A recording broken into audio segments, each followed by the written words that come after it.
Yes, the judge who decided not to punish 3 women displaying parachute images, paragliding images, at a pro-Palestine march may now face disciplinary action after liking a social media post branding Israel a terrorist state, indeed calling for a free Palestine too. Yes, Judge Tan Ikram was criticised by various Jewish groups for letting the 3 women off scot-free. And now questions are being asked of whether we have a biased judicial system here in the UK. Was his ruling impartial? Well, let's bring in our reporter Ray Addison with the very latest. And Ray, what precisely happened in this case?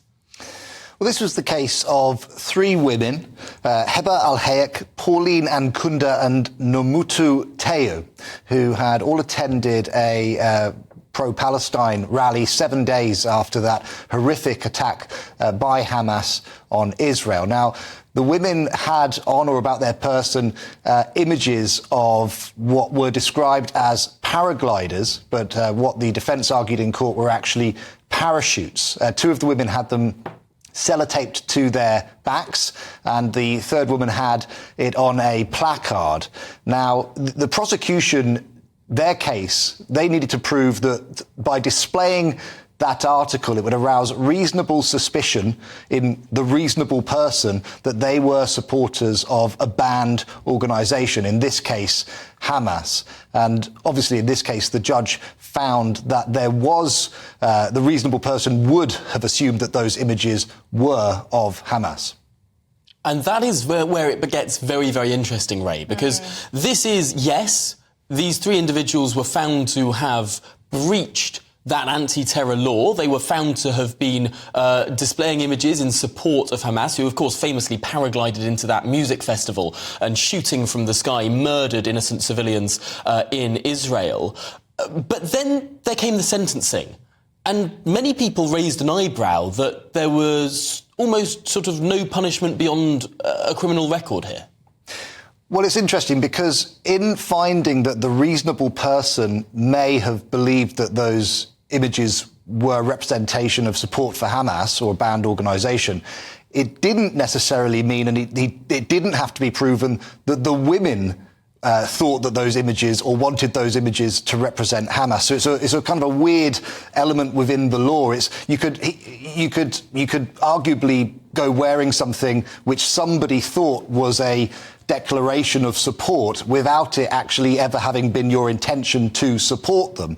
So Mr. Ikram, in his summation, said that he decided not to punish the women. He said also that emotions ran very high on this issue. So they got no prison time, but they did get 12-month conditional discharges, and 2 of the women received small fines.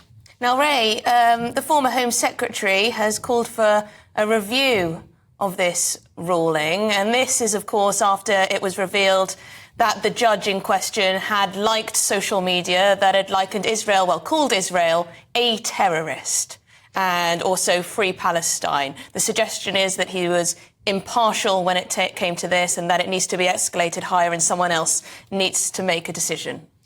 Well, I think we need to be really clear. The Judicial Press Office has told us and other outlets that the judge has said that he didn't realise that he'd liked it. He certainly hadn't liked it on purpose. So that's the line that we're hearing there. So by the sounds of it, this is being presented as an accident.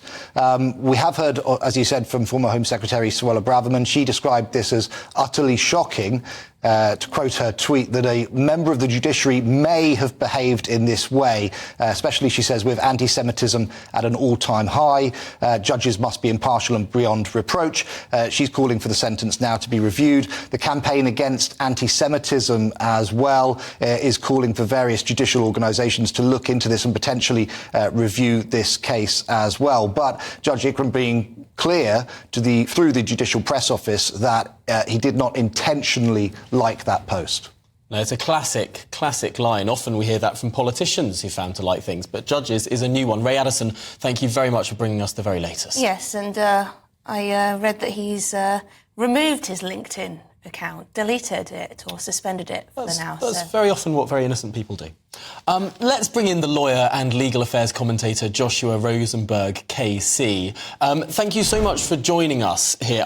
I'm struggling to think what the defence was that seemed to be relatively successful from these three individuals, saying that, well, some people might have seen this as a pro-Hamas symbol, but we, displaying these badges at this protest, didn't possibly think they were linked to Hamas. I mean, parachutists hadn't been linked to the pro-Palestinian cause up until October the 7th. How did they get away with it? They didn't get away with it. They were convicted. They were found guilty by the magistrate. They were given a conditional discharge, as your reporter correctly said, but they were found guilty and the district judge did not believe their defence. Well, it is not a conditional discharge. Is that not the lightest possible punishment? Just about. You can get an absolute discharge. A conditional discharge means that if you behave yourself for the period in question, which is 12 months in this case, then nothing more will be heard about it. But the three defendants are on notice that if they commit other offences, then they could be sentenced for this offence as well. Do you think accusations of bias towards this judge are fair? Well, that's a very difficult question. If you look at the advice to judges, it is that participation in any public debate on any topic may risk undermining public perception in the impartiality of the judiciary. In other words, it doesn't matter whether you intended to favour one side or another in a public debate. Simply taking part in it will risk issues of bias or prejudgment in future cases, as the guidance puts it. And judges are told they must always be circumspect before taking part in public debate. So clearly, if judges are on social media, and some are, often under pseudonyms, they certainly shouldn't say anything on social media, and that includes liking other people's comments, which might give rise to a perception of bias. So here's the interesting point. It almost doesn't matter if this judge did or did not deliberately like the post. The fact is that he did. And the fact is that there is now a huge amount of questioning, really, over his impartiality or otherwise. And it's the perception here that perhaps matters more than the fact. I think that's absolutely right. We know that a complaint has been made to a body called the Judicial Conduct Investigations Office. That's an office which acts on behalf of senior judges to deal with complaints about not a judge's sentence or the decisions that judges take in court, but the judge's conduct.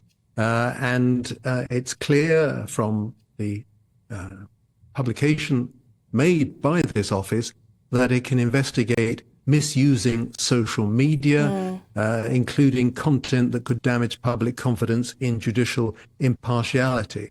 So it's clearly something that the office will investigate. There will be a senior judge who will look at this, perhaps speak to Judge Ikram, ask him whether he was deliberate, whether he was, as he said through this statement you've reported, acting unintentionally, and then decide whether any advice or even a reprimand is due to Judge Ikram.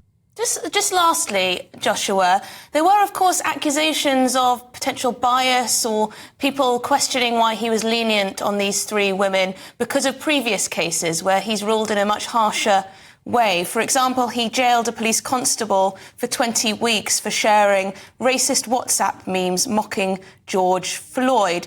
To some people, that would seem very harsh. And then I know you say these three women have been convicted. Of course they have, but they have been let off with very minimal punishment. It's difficult to say what the appropriate punishment is in these circumstances. After all, Judge Ikram found no evidence that the defendants were seeking to show support for Hamas.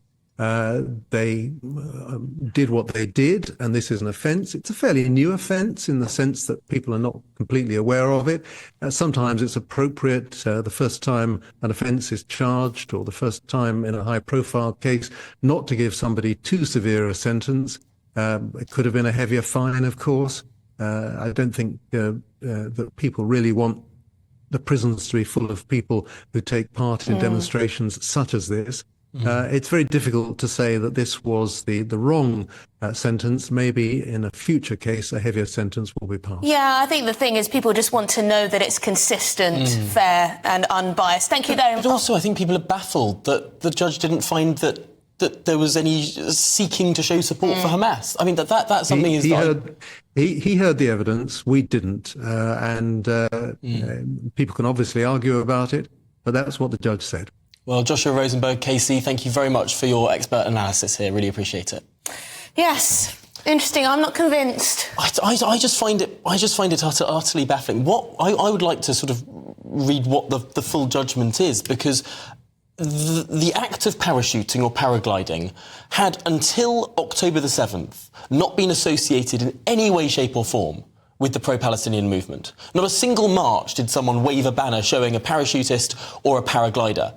Only after that awful massacre where gunmen parachuted and paraglided in to civilian areas and slaughtered innocent civilians partying at a music festival. Only at that point did this image get associated with the Israel-Palestine conflict. And I do think it's important to look how he has treated cases previously and been far harsher when it comes to sentencing for other things, like that police constable I mentioned who was mocking George Floyd in private WhatsApp messages.